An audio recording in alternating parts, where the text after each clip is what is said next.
My name is George, don't call me Twinny. Third book in the series, Chapter 1. We exhausted ourselves with so much happiness that we dare not move. It was the safe space, our favourite spot, on the corner of Rathvilly Park, Finglas South.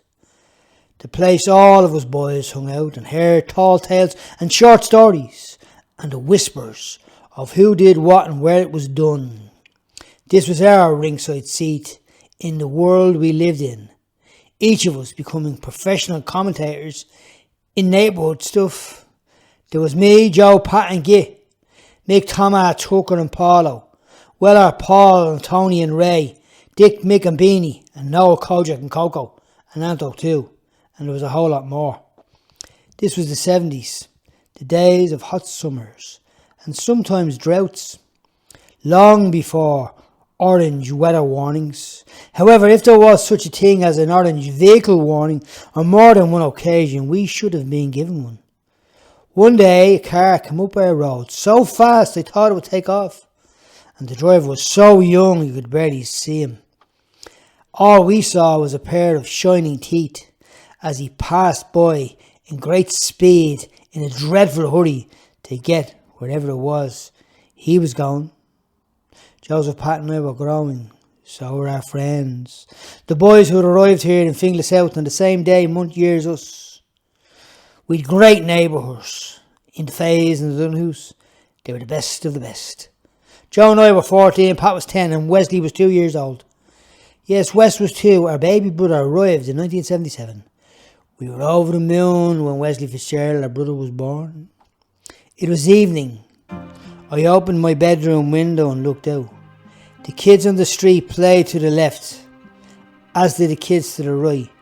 The bigger lads hung in the corner, still others sat a few feet away in the shadow of the red-faced girls who played hopscotch. Men chatted as they made their way home from their labour. Their work day was over.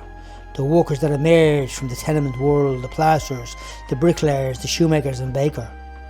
The sun had not sunk, nor had the stars appeared, because this was summertime, and the sky was in a good mood. The mothers came to the door and called the little children. Some went in without a word, while others were dragged in by the arms screaming. Girls made makeshift swings on the lampposts. The knick-knackers weren't out yet, it was too early. I looked in the garden and saw the beautiful rose. Tom Jones sang in the background. Well, it wasn't actually him. He didn't know where we were, or who we were, or where we lived. It was a record. They called them LPs, a 12-inch. The single was a 45 or a 7-inch. Da loved music, as did Ma. She liked Tony Christie and Is This the Way to Amarillo. I heard the sound of the birds. I glanced into the sky and watched the white cloud pass by. Those watchers of men like islands in the sky. We had a lot of games back then. Kick the can, hide and seek, stuck in the mud and nearest to the wall. But for us boys, it was all about the marbles in the summer and the chestnuts in the autumn. Dad opened the door and threw a curly-whirly on the bed. Thanks, Dad, I replied. Thanks, Dad. We liked pineapple, cubes and lemon bonbons. My dad would give us them when a good film was on. What we loved on television most in those days was The $6 Million Man, Happy Days, Kojak, Kung Fu, and the very popular 1977 Jesus of Nazareth. However, who could forget the Waltons? Good night, Jim Bob. I closed the window, left my room and went down the stairs and into the kitchen. From there to watch Mork and Mindy while chewing on the curly-whirly. Later we watched Dallas until I fell asleep and was more or less taken up to bed. I woke the next morning to hear Dad say, I'm thinking of buying a car. Ah, that's great, Ma replied. That's great, she repeated, and I envisioned myself sitting in one. Yes, in a car, driving along the coast. It'd be white, with the roof down. I'd be wearing a straw hat and a scarf. The scarf would be around my neck. Ma called them cravats. Da's wore one before. Da liked to dress well, so did Ma. I'd have me shirt open as I drove my white car along the coast, heading for dinner in a fancy restaurant. I'd order crab. The thing is, I never had crab, but I saw the fella on the telly who did. He drove along the coast in his white car. Ma broke across my thoughts. We need bread. Will you bring back some bread from the village, George? Go to Super Queen. I looked out the window and saw Dasher, as I called her, heading up the street. Okay, Ma. Before I left, I had something to eat. So instead of crab, I had a boiled egg toast and a bowl of porridge. Sorry, it was the other way round. The porridge came first, the boiled egg came second, and the cup of tea and toast came last. I liked my toast black. Sometimes at that jam, Ma said black toast was bad for you. I marched out the door and pulled up my hood. The breeze followed me like a stray dog that wouldn't go away.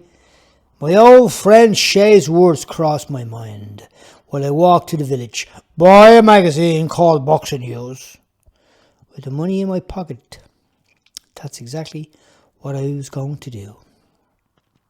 A few kids from the neighbourhood took up boxing. None of us were fighters to begin with. I wondered what it would be like to be a priest, because one passed and headed across the street. He knocked on a door that had coloured glass. Ma usually went into town most days, but Dad was on strike at his job in Sheriff Street. It was on the news. You might remember reading about it, because in the papers talking about postal workers clashed with Garda were picketing in Dublin. The strike was taking place in Ireland's worst year ever for strikes. The morning was mournful. Don't ask me why. I could see that in the face of the sky. I knew it was only a matter of time before it started to cry, so I hurried on. Chapter 2. I left the south and crossed over to the west. From there I headed down the lane beside the school. Once I came out of it, I saw an elegant horse-drawn carriage pitched in a convenient spot on the road outside the little church. We called it the Little House in the Prairie Church.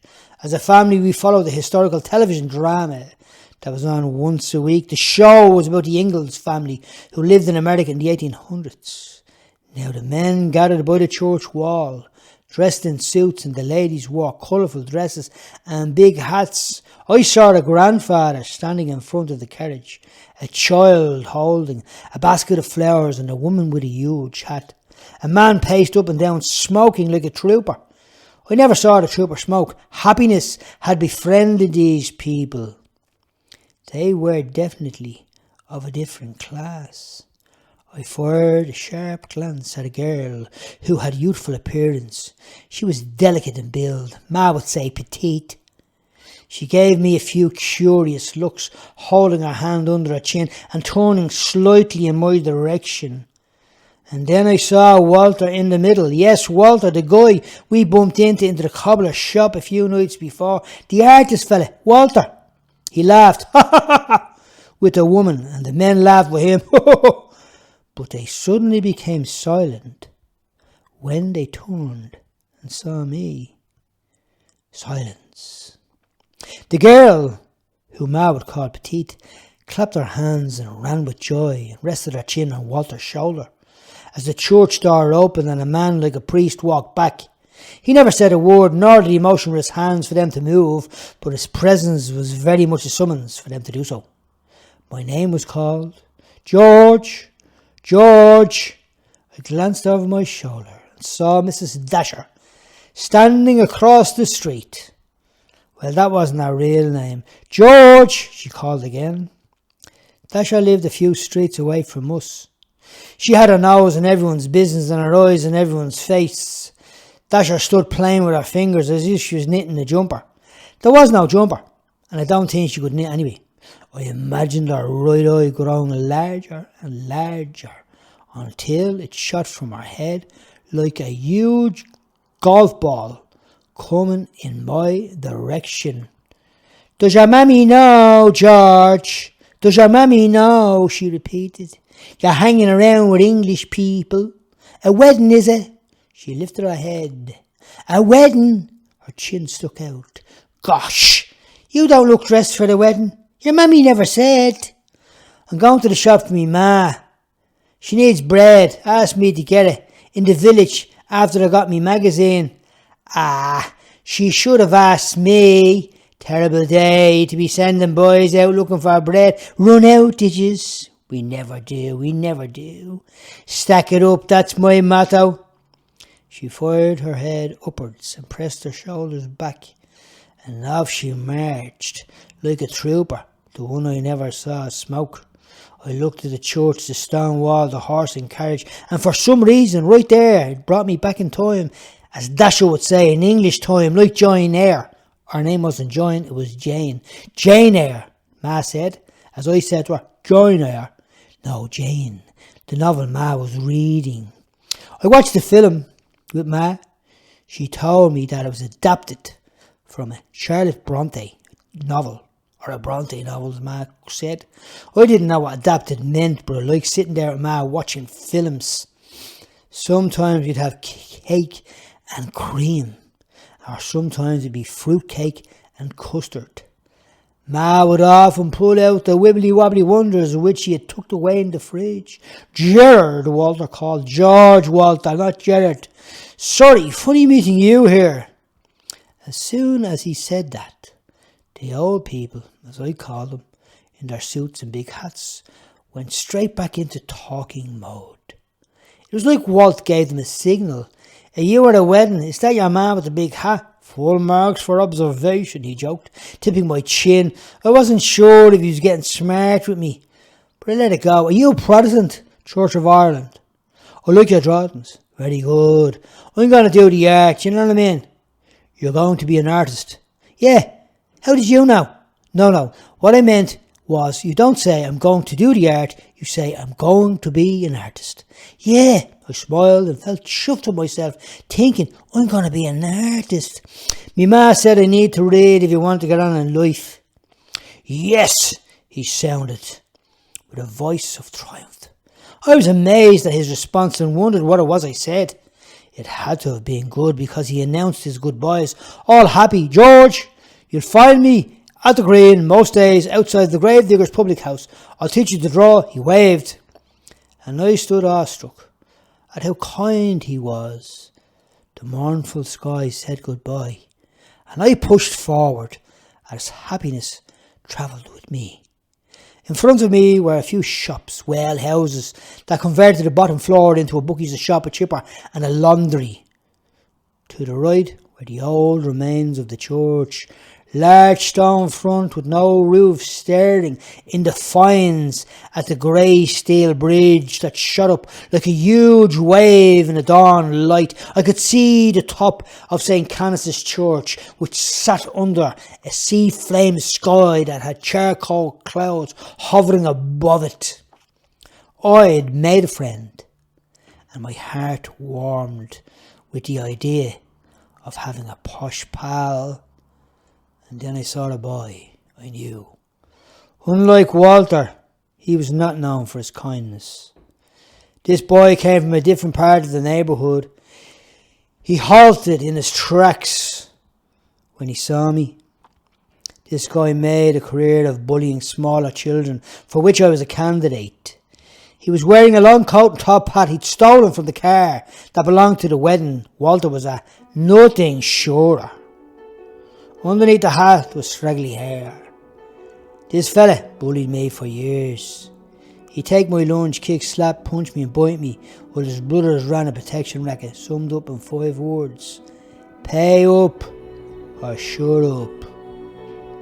Right, the rain began to fall. Tiny drops. Hello there, he muttered with a smirk. He had a common face. It was all the face of a child, but he had the airs and graces of a rough man. I tried to pass, but the kid with the top hat had a gift for gaining people's attention. He pursued me, peered over my shoulder. His eyes were dead. A cunning expression rested on his face. I was an apprentice to the streets, in which he was a master.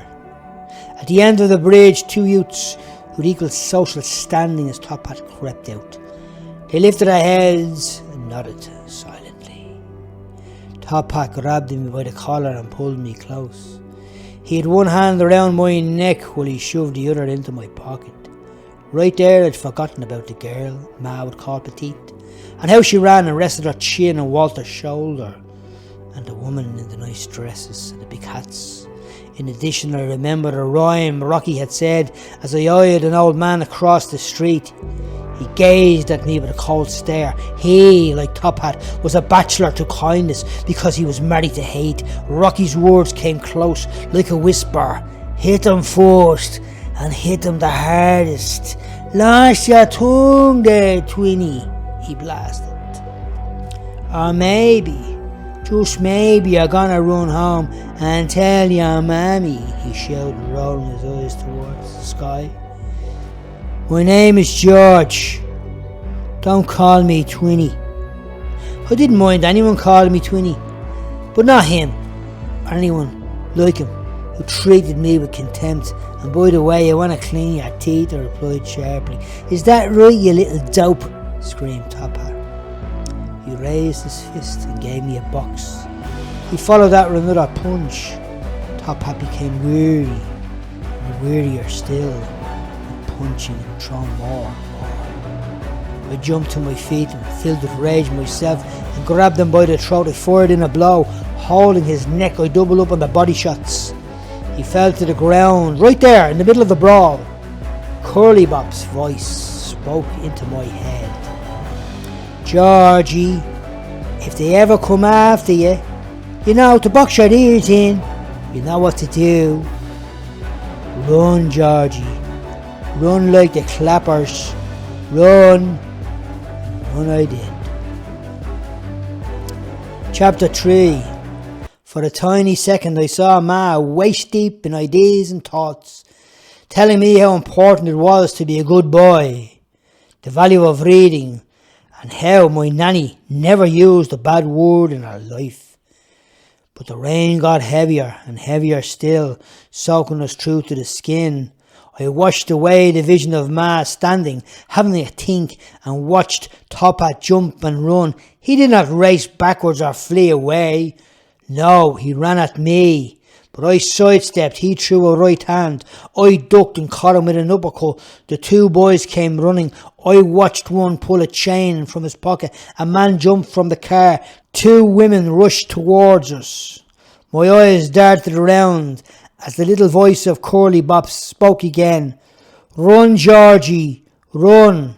So that's what I did. I ran, I raced at top speed, knowing that it would be in my interest, my very best interest, to get away. The narrow passageways were deep in shadow. I could see boys grappling with one another. So I headed up the hill and went back across the fields. The earth was slippery from the rain. I moved along by the trees, listening to an echoing sound. Someone was running. I heard feet in leather shoes crashing off the ground. They stopped short. I crouched and looked down. The drops of rain that fell from the trees washed over me. The wolves were out on the hunt. Top Hat switched his glance from left to right, cursing aloud. But suddenly they dashed away as the boisterous cry followed after the fleeting foot passengers. I saw the strong man charge after him. He stopped and spotted me as I gazed at him and he at me, but saliva spilling from his mouth, he continued the chase. Our Father who art in heaven, hallowed be thy name. It was a family tradition, a Catholic way to pray in a time of need, and one that would stay with me for my entire life. I doubled back. I never got the bread or the magazine as I planned, so I moved back up the village. I started at the bottom and made my way up the hill that wasn't a hill. Shops to the right, others to the left. The gem in the middle is the one on the left. It was a small shop that sold sweets and things. I bought a few cola bottles and a few white mice. I crossed the village and picked up the magazine and bread. Then I went back over the bridge and entered the lane. I saw the most hideous bunch of youths anyone wished to meet, be it day or night. The distant police siren sent the prairie dogs running. I slid down the muddy passage back out onto the streets and awaited me. When I reached home, Ma told me the up and change my clothes and dry myself off. Then I had dinner listening to Ma. She again told me to read books and how important school was. Then she moved on by telling me what happens to boys who get into trouble. Once you get into trouble, you can never leave the country. So if you and Joseph ever get into trouble, your boxing is finished. When I couldn't eat anymore, I left the table, walked out to the window and stared out. I felt the heat rise from the radiator and watched the rain pelt off the glass. I noticed a boy running with a pale face and bloodshot eyes. An older boy chased after him. He fell to the ground. The older boy caught up with him and motioned with his hands for him to stand up. When he didn't, he hauled him to the ground into a standing position. Grasping him by the throat with one hand, he beat him with all his might with the other. I heard a scream. The kids fell to the ground.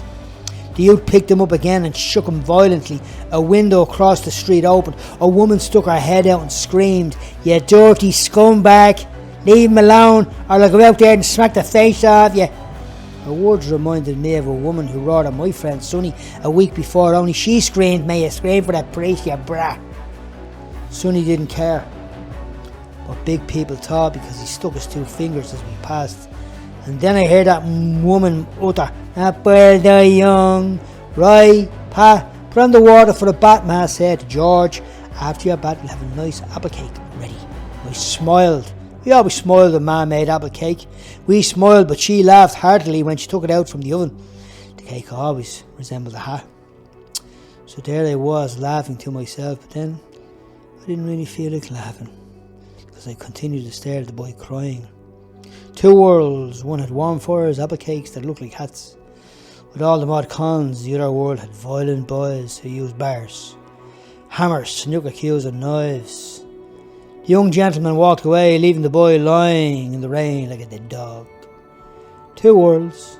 George would live upstairs in his bedroom, and Twinny would live outside. Then I muttered, "Sorry, Walt. No can do. This is not your world. It's mine." Rocky's words sprang to mind. "Remember, kid, hit them first and hit them the hardest, because in this world, only the strong survive." In my mind, I concealed many things, but in my little bedroom, I considered them all. I thought about the hot days and asked, how does a plane not fall from the sky?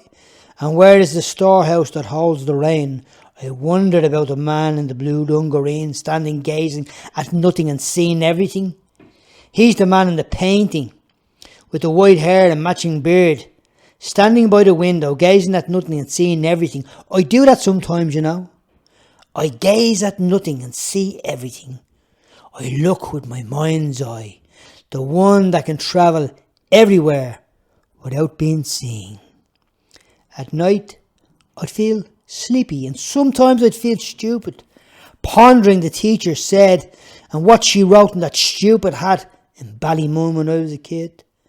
And the master in Finglas with his long cane and short stick. It was fiberglass, yellow in colour. He had a name for it. He called it Little Johnny. So I created an imaginary daisy chain and laid him down in my make-believe garden. In my garden there were rabbit holes and wells that ran very deep, and clotheslines that had big pegs, each one's different colours. I saw red ones and blue ones, and some are dazzling white. The clotheslines stretched from tree to tree, and the pegs held sheets of paper that blew in the breeze like washing on a soft summer's day. I liked my garden, because here I could meet various friends. They wouldn't hit you, kick you, or call you mean names.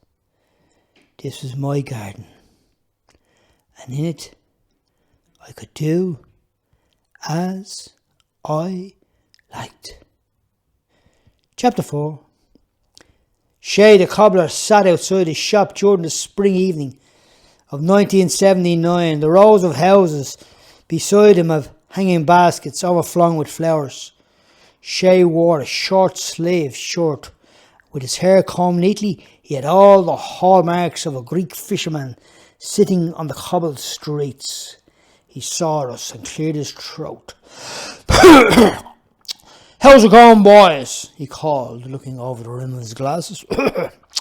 "Hello, Shay," we replied, like little boys visiting Grandad. We launched into our usual banter of jokes and stories while I lit a cigarette and blew rings of smoke into the sky. The old man peered over his glasses once again with a concerned look. "That's not good for you," he remarked in a sober tone. "Yeah, I know," I replied, staring at the ground. Shay nudged me with another look of compassion and whispered, "I read in the newspaper yesterday, in the Irish Times. In the paper was the story of a boy who achieved great things in academia. If you want to be a good student, go to a good school." Shay told us that our minds were like sponges and that we were still fresh and young. While he engaged us with riddles and rhymes, he took the opportunity to explain to us the value of having an upstanding character. His talk turned to 1916 Rising, the War of Independence. Then he told us a story about Michael Collins and how he saved Ireland against dreadful odds. I imagined I was Michael Collins and I could see myself running through the streets of Dublin, saving Ireland, while everyone called me a hero. I glanced at my image in a window and wondered if I looked like him, even though I'd never seen him. George, there are some circumstances in life that require value and dignity. Not everything has to do with a person's dress code," she expounded, turning towards a nullah-faced woman who approached him with haste in her face. Her dress was long, short sleeves. In her hand was a pair of black shoes. "Hello, Shay. Sorry for coming so late," she said, in a soft, well-spoken accent. "Could you mend these shoes for me, please?" He gazed at the woman as if astonished by her presence. "I will," he replied, tipping the woman's hand gently. "Oh, are these the boys you're always talking about? The boxers?" "Yes, these are the boxers." He smiled. His smile showed a hint of pride. Two other ladies came along. With cheerful faces, they laughed and talked. I took that moment and inscribed it into my memory, and I blew it out into the sky where it would rest among the stars. For safe keeping, the scene was triumphal. Elderly people full with the zest of life. There was no judgment but tenderness and acceptance, and the boxers flourished under the cobbler's gaze. "We'll see you on Wednesday, Shay," we shouted. "Okay, lads, be good now. Remember what I told you." "We will, Shay," we yelled, scurrying down the lane. As we got closer, I wondered what it was that Shay was talking about. I couldn't grasp the meaning behind it. Weller said academician is the medal you get when you become a doctor. We soon brushed the conversation aside and reviewed our plans concerning the Dublin Boxing Championships. As the three of us scurried along the streets, we headed to the club. Fred was waiting outside the door with his bag beneath his feet. Fred Holzman was a 15-year-old English kid who'd moved here with his family. Once he'd settled, he joined the Drimna Boxing Club. Later he moved over to us on the north side. From the moment he hit the bag, we knew he was no beginner. The guy had skills. Dublin wasn't foreign to him, as many of his family were Irish. Fred fitted in straight away. He was a stand-up guy, a gentleman. He nodded to us and we returned the gesture. Then he came and opened the door, and we all went in and tugged out and hit the floor. After we'd finished 6 rounds of skipping, shadowboxing, Fred tipped my shoulder and said, "Do you want to do a bit of road work, mate?" "Yeah."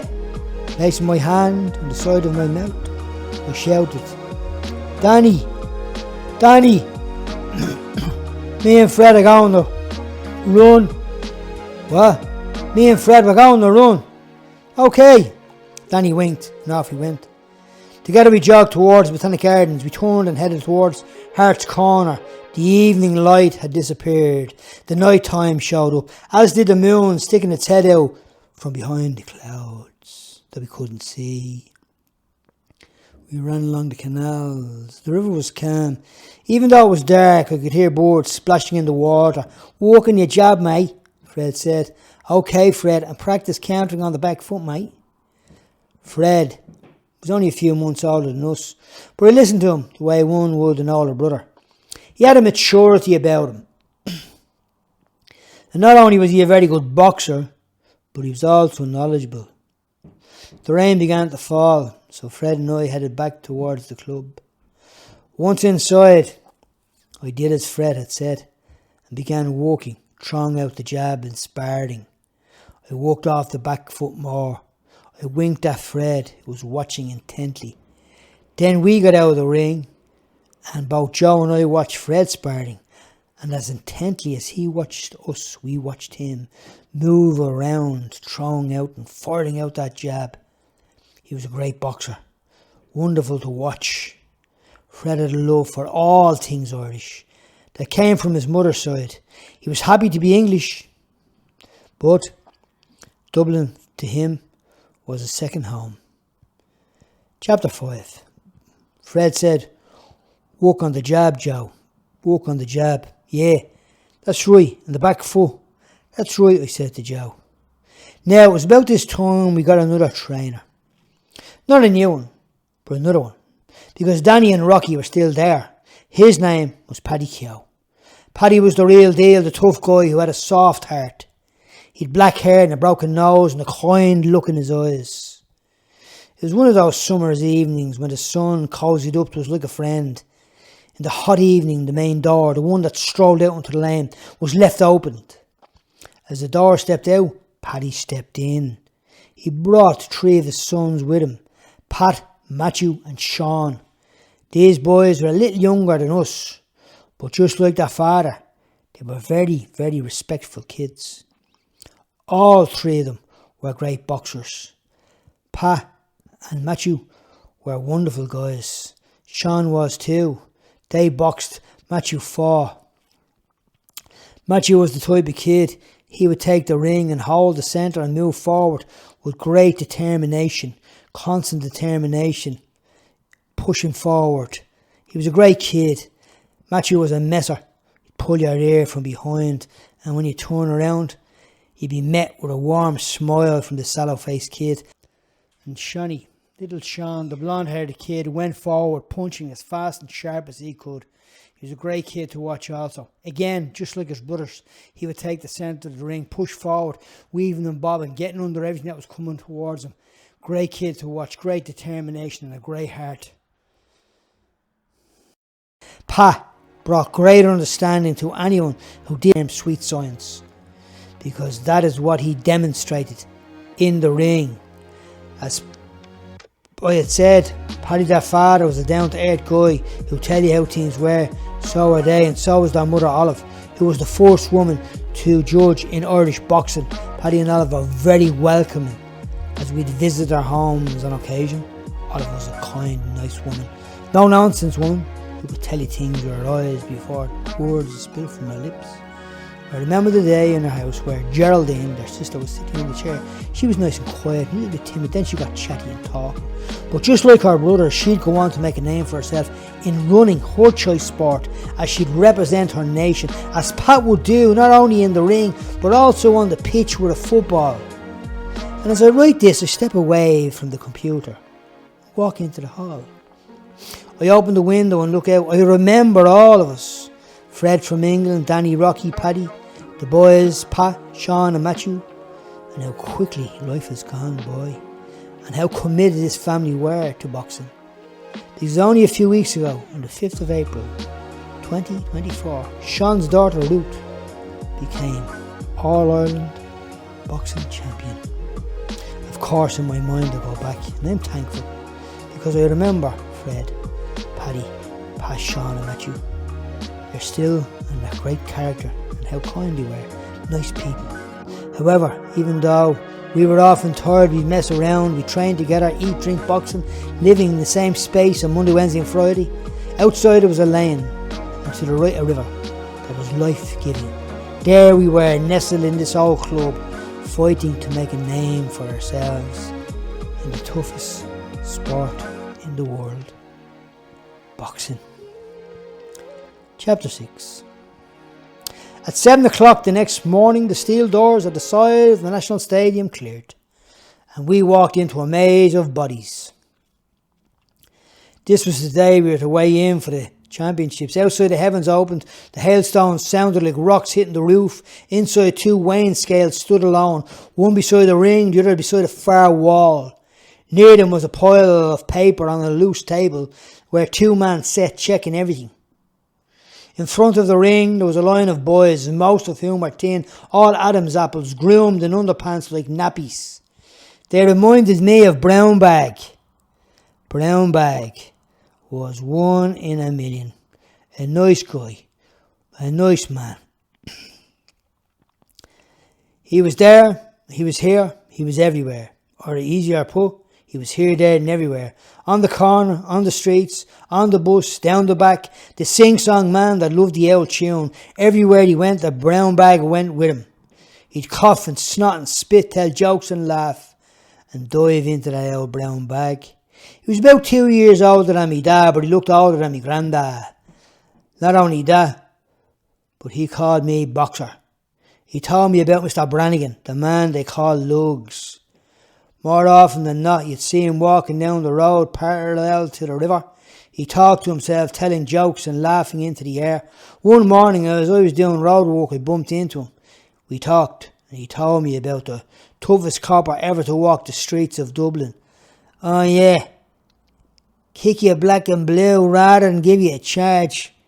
Mr. Brannigan, don't ever call him Lugs. Then one day, Brown Bag up and left, and no one ever saw him again. Years later, someone bumped into him in town, shining brighter than a silver coin. Brown Bag, I muttered to Joseph, looking at the kids. He nodded. My name was called. I stepped onto the chilly scales. I was starving. Weight loss is the hardest part of the fight game. Our family, like all families, ate at the kitchen table.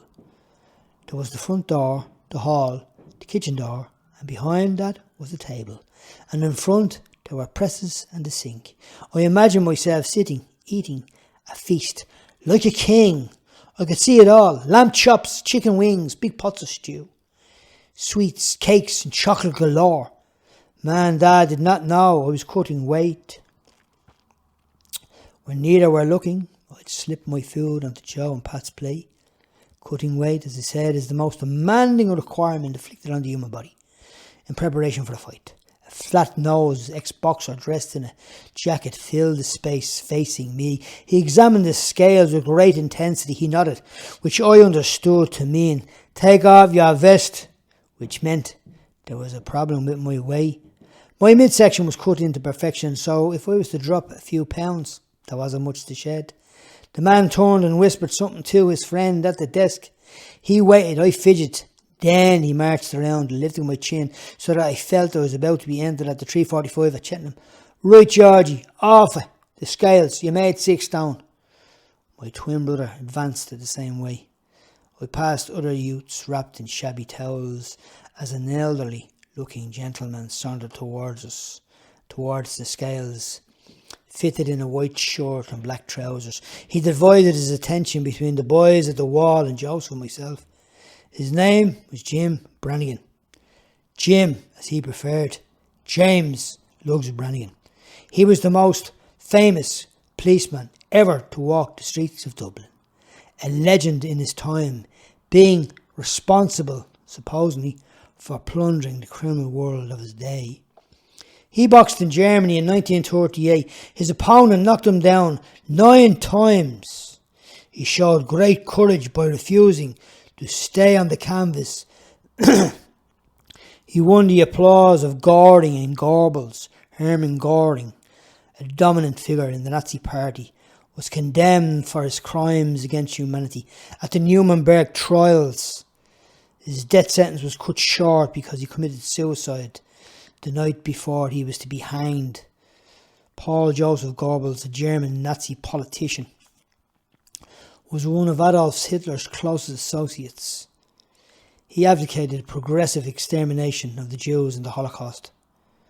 Later, Jim became a bodyguard visiting superstars and minding them, such as Elizabeth Taylor and other celebrities.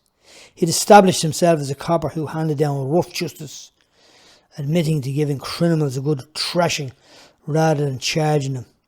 The criminals of the 1940s nicknamed him Lugs because of his large ears. Brannigan hated that name, and anyone reckless enough to use it risked being knocked out. I knew that because a day would come when I'd make that mistake, calling him Lugs. What was it Brownback said? Don't ever call him Lugs. It was a nice morning in Dublin City. The year was 1980. The Pope had come and gone in 79, and so did Freddie Mercury. The 1980s marked a significant period of social, financial and cultural transformation. It was a decade marked by immigration and unemployment, and alternative subcultures like ska, punk, skinhead gangs were rising, ruling the streets. They roamed against and roared against the challenging this established system. But I awoke to one of those days when everything around you tells you you're alive. The atmosphere, the people, the sights and the sounds of the city. Tony O'Flaherty, my friend, and I had gotten off the bus in Parnell Street. We were both about 15 years of age, and we were working as brass polishers in Healy's and Pearse Street.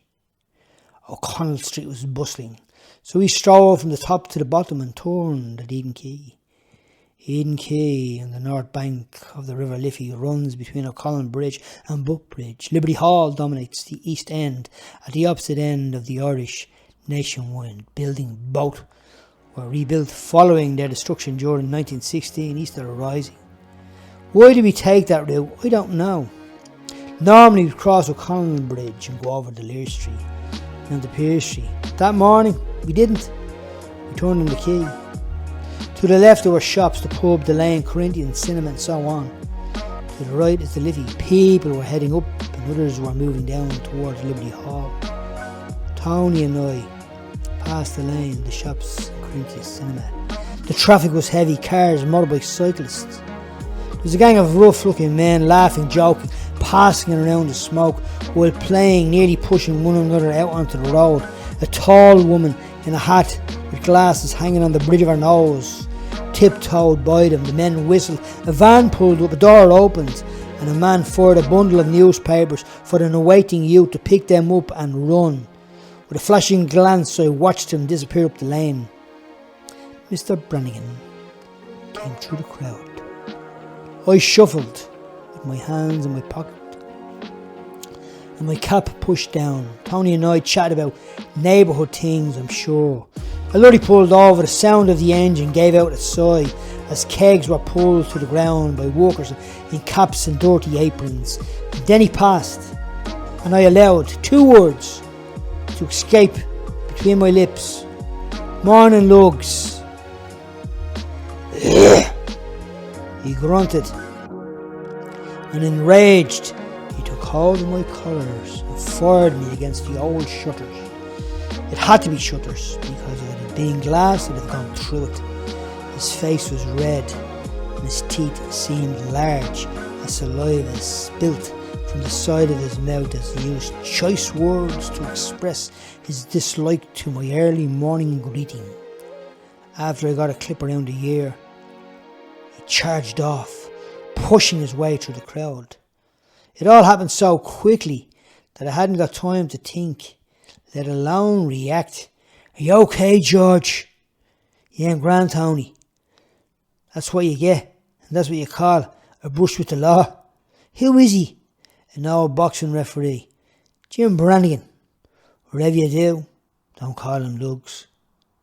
He was born into a world of bombs and bullets and dead men lying in front of him. As a child, he witnessed the shooting in the city of cockles and mussels, alive, oh. Sorry, Mr. Brannigan. Your name is Jim, not Lugs. Chapter 7. He was strong looking, with a long face and capped in grey hair. In my mind's eye I could see that Mr. Brannigan walking along in a black and white film like the coppers in New York. You remember the scene. Rocky was on a bench and appeared to be worried, but he stood up in the National Boxing Stadium as Lugs approached him. He mumbled something and Brannigan appeared stunned. "Surely you explained to the man," Mr. Brannigan said. "Yeah, I did, on cross-examination, but they're not listening," Rocky replied. Mr. Brannigan rested his hands on his hips and listened to every word. "Right, Jim, here's the heel of the hunt. Joseph is only a few ounces over the 5-stone 7 class, and they've placed him in the 6-stone class with his brother. They won't give him the time to knock off the few ounces." His expression became an angry one. "Is that right? Well, we'll see about that, so we will." And off they marched, and then they reached the table, where they placed their hands down firmly. We stood there anxiously. Rocky was silent, Jim was angry, and the men slumped over looking like lambs. "It's a remarkable coincidence that the Fitzgerald brothers made the same weight," he blasted, while eyeing the man in the polo neck. "There'll be no haggling here, Jim. Rules are rules, and that's that," the man behind the desk shouted. "Rules are rules. Fine, if you have rules, you keep them yourself." Before he could utter a word, his name was called. "Right, Rocky, keep me informed," he blasted and walked off. The man in the polo neck reached across at a pile of papers. He lifted a cup of tea and stared at the table, drinking it down in remarkable speed. Our manager stared. Rocky just looked. "You're a very fair man, all right," Rocky growled and walked away. He stopped and took a drag of smoke, stamped it out and told us to meet him outside in the lane. We walked out into the lane. He was standing there, biting down his bottom lip, meditating on the whole affair. "Right, boys, there's no deals here. You just got to give it your best shot and see what happens." We nodded. "Joseph, you weighed in a 5-stone 8 pounds. 1 pound over the 5-stone 7 class. Okay, so there you go. I tried to get you to get time out, but they weren't having it." Again we nodded. "So boys, you're going to meet each other in the competition. There's nothing I can do." He shrugged his shoulders and pulled up the collars of his jacket, cursed under his breath. "I see what you're saying." "All right," Joe replied. "As clear as crystal," I added. Before we had a chance to say anything, he mumbled, "Come on, I'll give you a lift into town." So off we walked down the lane, hoping against hope that we wouldn't be matched against each other in the opening rounds. Later I found myself sitting at the fire wrapped in a blanket that was like a quilt, but it wasn't a quilt, it was a blanket. The pattern was large, colourful squares. "Oh yes, Ma, what's the difference between a blanket and a quilt? Blankets are made from a single piece of fabric. Quilts are made up by layers. That's not a blanket, it's a throw." "What?" "This means a throw is different than a blanket. Do you understand? Blankets are made from single pieces of fabrics. Quilts are made up of layers. That's not a blanket, it's a throw. Really for decorative purposes."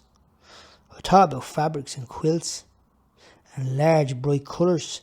Dad told me about Michelangelo, Leonardo, Da Vinci, and the ceiling in the Sistine Chapel and the statue of David.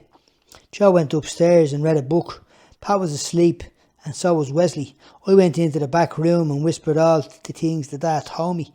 Joe said, you would want to read this." "What?" He held up a book. I could see there was a lot of pages in it. "What's it called?" Papillon? Papillon. No, Papillon.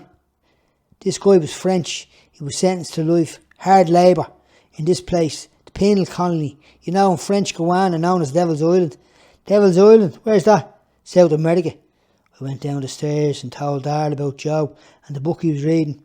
He told me about the film that was made about it, starring Steve McQueen and Dustin Hoffman. Next time it's on, let you know about it. That night, as I lay on the pillow, I could see myself roaming around the islands in French Guiana. I'd have this room with a big window and a huge telescope. The walls were whitewashed and old. But I'd have a garden overlooking the sea. Michelangelo would pop by and I'd sit there talking with him in my garden. We'd go for walks and have talks.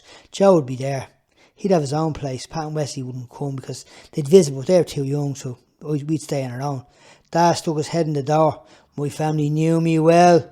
Jokingly he said, "George, tomorrow I'm going into town to buy you an art set.